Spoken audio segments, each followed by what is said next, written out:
How to make money in GTA 5 online. Hello everyone, welcome to our channel. Let's see how we can do it. I will be showing you 3 different ways to make money, actually double money, and I will also be showing you a bonus method at the end of this video.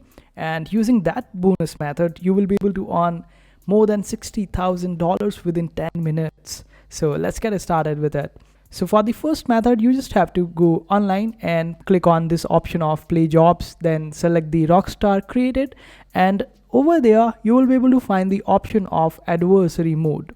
Just select it, and after that select any of the job which pays you double.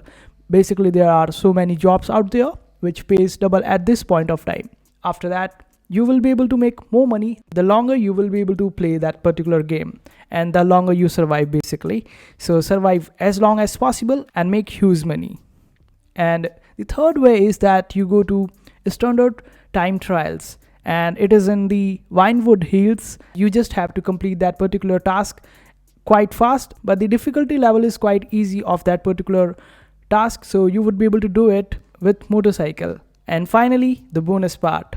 And for this bonus part, you will have to play the community series jobs or do the community series jobs. You just have to participate in the death match, and after you complete or play well in that particular death match, you will be able to make more than 60,000 quite easily if you kill around 15 people. So these were some super easy jobs that you can go and do and make huge money online on GTA 5. I hope this video was helpful.